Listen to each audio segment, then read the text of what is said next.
que Elcio Xavier é um bonjesuense que nos trouxe a dignidade. Ele nos mostrando os valores do passado, ele permite com que nós possamos construir o nosso futuro. Elcio, uma simplicidade que não aceita quando colocamos a sua obra elogiada por membros da Academia Brasileira de Letras, O Véu da Manhã, onde Adonias Filho, membro da Academia Brasileira de Letras, diz que ele é um poeta excepcional, que foge à regra dos poetas brasileiros. Ele tem um estilo próprio. E outros críticos literários, elogiando não só essa obra, mas como Rosa Aquário. E então, a gente percebe que um bonjesuense que se tornou grande perante o país, considerado um dos grandes poetas deste país, embora ele, na sua simplicidade, diga que não é nada disso. Agora, falando um pouco da minha vida, que eu não gosto de falar dela, mas o Gino me obriga. Tudo que eu tenho aqui é oriundo dessa ação violenta do Gino, que me tirou lá de um buraco e me põe aqui diante de vocês. Não sou nada disso que ele está falando aí. Afastado há anos do mundo das letras, convivia feliz com o silêncio dos solitários. Eu era um solitário. O perfume das flores, gosto de flores, gosto de orquídeas. E o som da divina música de Beethoven. Eu sou apaixonado por Beethoven e de seus colegas. Mas o destino colocou no meu caminho esse intrépido jovem Dr. Gino Borges Bastos, que invadiu meus domínios literários tão bem engavetados, forçando-me a rever o passado, reeditando 2 livros meus e planejando a publicação de outros que a carência de recursos financeiros levara para o esquecimento. Afinal, se estamos numa feira literária e o homenageado escreve o poema, nada mais justo que se fale de poesia, mesmo que de passagem. Assim, inicio esta essência do nosso tema com a palavra de João Gaspar Simões. A poesia acontece. Ela não registra o que acontece. O nome desta festa está o do escritor Norberto Seródio Boixá, que iniciou sua carreira de escritor com diversas crônicas publicadas em revistas de jornais e posteriormente com o lançamento do seu primeiro livro, Me Dê a Mão, onde narra momentos de extrema fragilidade de pacientes terminais. Este livro é, na verdade, uma coletânea de crônicas sobre o envelhecimento, sobre a vida de idosos e da rotina dos asilos, narrado segundo sua vivência profissional, fruto de suas experiências como médico geriatra. É isso, escritor Norberto? É verdade. Eu acho que na minha vida, o envelhecimento é um caminho em crescimento. A cada dia que passa, nós descobrimos mais detalhes, mais situações nas quais a velhice é consagrada e não é tomada como algo final. Bom, em 1902, Alfredo Portugal, prefeito de Itaperuna, a qual éramos ligados na época, fundou a primeira escola municipal, cujo professor foi José Leão de Teixeira Farias, o conhecidíssimo professor Zequinha.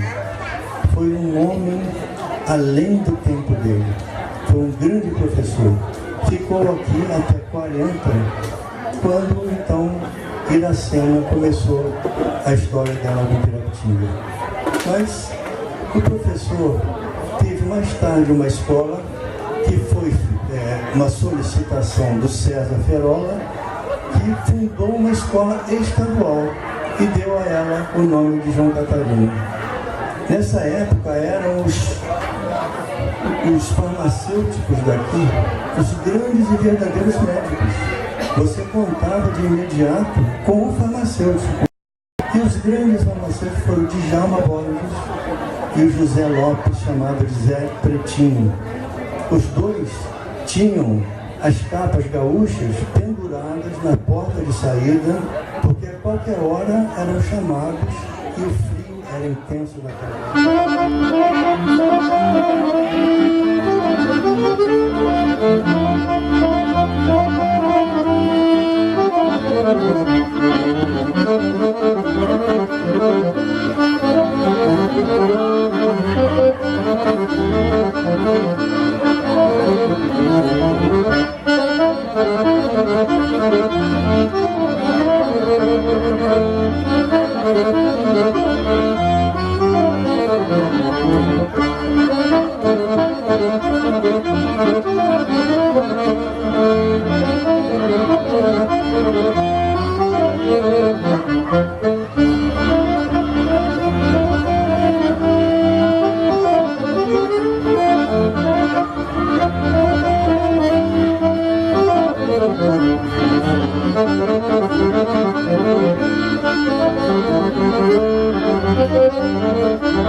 é que Elcio, ele, assim como o Dr. Norberto Seródio Boechat, a quem eu saúdo nesse torrão sagrado de Pirapitinga de Bom Jesus, onde a família Seródio aqui se estabeleceu, vinda do arquipélago dos Açores, lá da ilha de São Miguel, da mesma ilha do Rio de Padre Melo, e aqui se estabeleceu e formou esse povo grandioso que hoje permite consumar mais uma feira literária, cresce a cada ano, como foi dito, uma força popular, uma iniciativa popular que cresce, porque cresce na alma dos que a forjaram através dos seus antepassados. Então hoje nós vemos aqui o amálgama entre a grandiosidade da poesia do Elcio Xavier e vemos também a união com a grandiosidade das crônicas do Dr. Norberto Seródio Boechat. E aqui nesse torrão sagrado de Pirapitinga de Bom Jesus, onde nós podemos observar esse casarão que nos remete à nossa história, ao nosso presente, ao nosso futuro, nós saudamos a você, Elcio Xavier, porque mostrou que um bonjesuense pode realmente galgar patamares importantes no destino do país, como você fez, como o Dr. Norberto Seródio assim faz. E é bonito ver que as novas gerações que o povo de Pirapitinga está ensejando através da literatura, de uma maneira não só da literatura, mas da cultura ampla, como a gente observa aqui, nós podemos ter esperança, sim, de construção de um mundo melhor.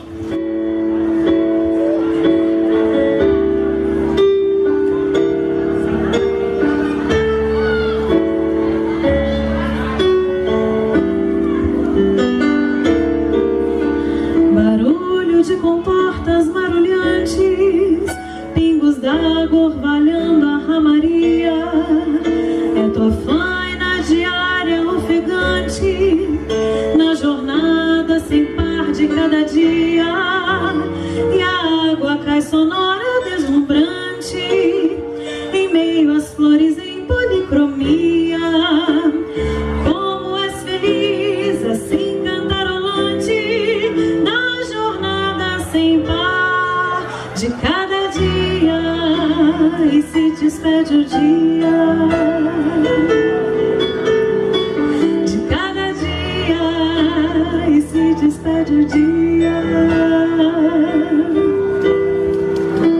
Barulho de comportas marulhantes, pingos d'água orvalhando a ramaria, é tua faina diária ofegante, na jornada sem par de cada dia, e a água cai sonora deslumbrante, em meio às flores em policromia. Como és feliz, assim cantarolante, na jornada sem par de cada dia, e se despede o dia de cada dia, e se despede o dia. E a noite chega e do meu leito embala a nostalgia, cessa a jornada igual de cada dia, cessa a jornada, o fim do dia é mudo e assim ficamos quietas de repente, só as lágrimas caem do olhar. E a noite chega e do meu leito embala a nostalgia, cessa a jornada igual de cada dia, cessa a jornada, o fim do dia é mudo e assim ficamos quietas de repente.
Então, retornando, o Elcio Xavier, aos 99 anos de idade,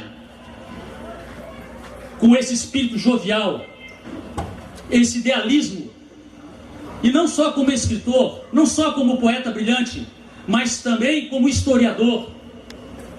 Ele doou ao Espaço Cultural Luciano Bastos relíquias, como os primeiros jornais de A Voz do Povo, de 1930, tidos como já mais inexistentes. Nos doou o primeiro mapa de Bom Jesus, feito por Padre Melo em 1940. E ontem nos brindou com o primeiro exemplar, de 1º de março de 1922, do jornal A Paróquia, também escrito por Padre Melo.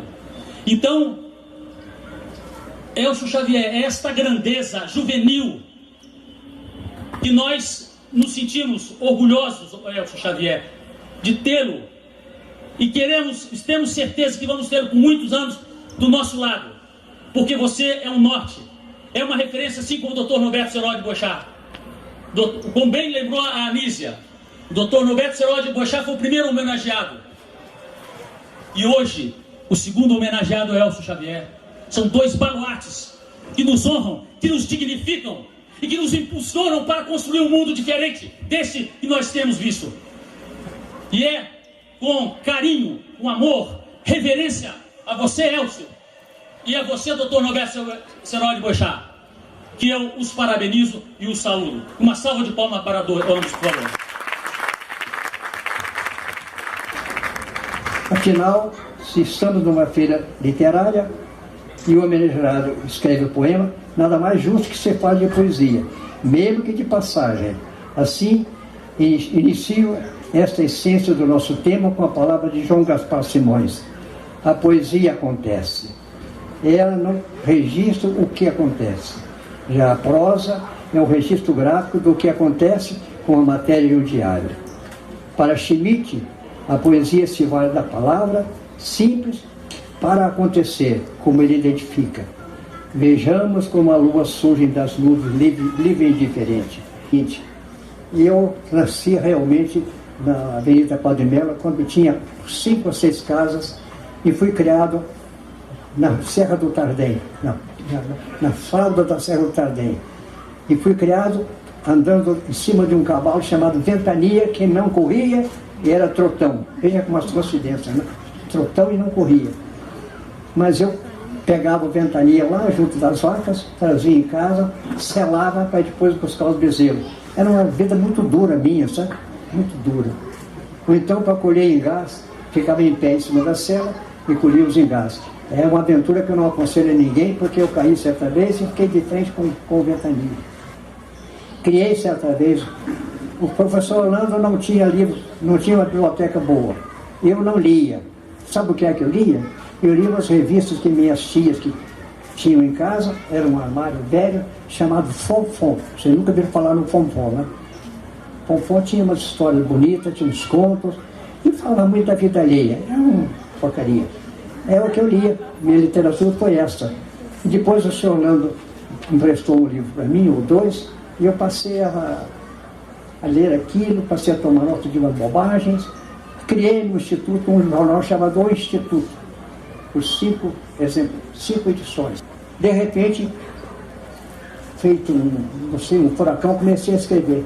Escrevia demais, muita bobagem. Aquilo foi tudo jogado fora. Mas ficou com o restinho que deu o Véu da Manhã, depois deu o Rosa Aquário, e em casa deve ter mais uns 100 poemas que vou ter que jogar fora porque não presta. E fui trabalhar numa empresa francesa e passei a viajar pelo Brasil. Não tive mais condições de conviver com a literatura. Um parêntese. Eu fiquei 5 anos na Revista Branca. Foi um grande sucesso na época.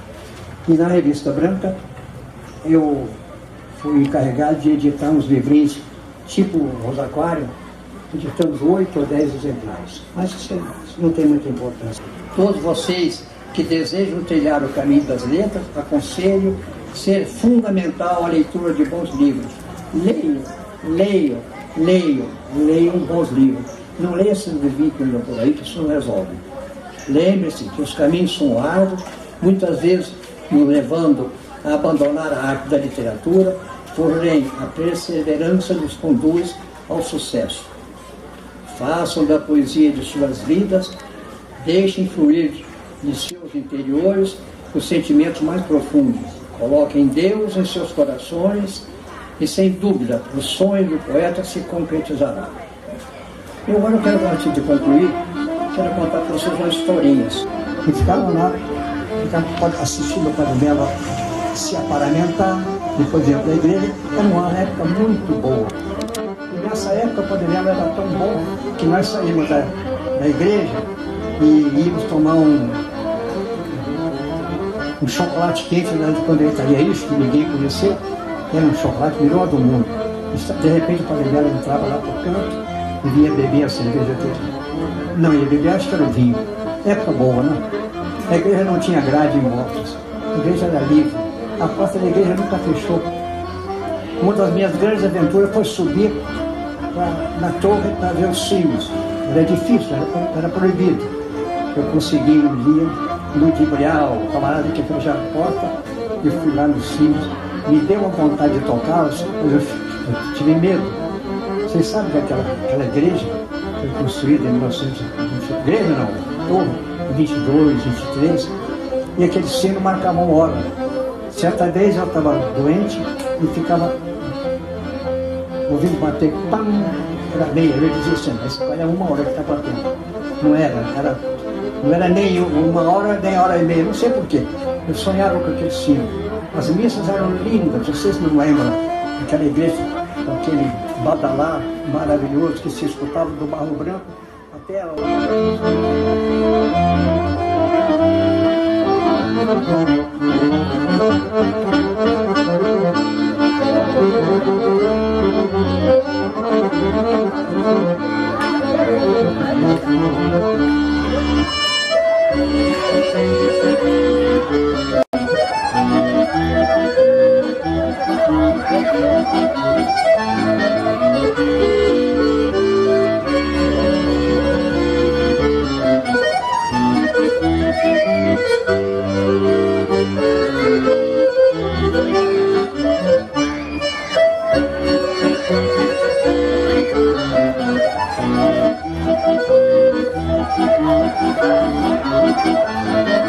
Thank you.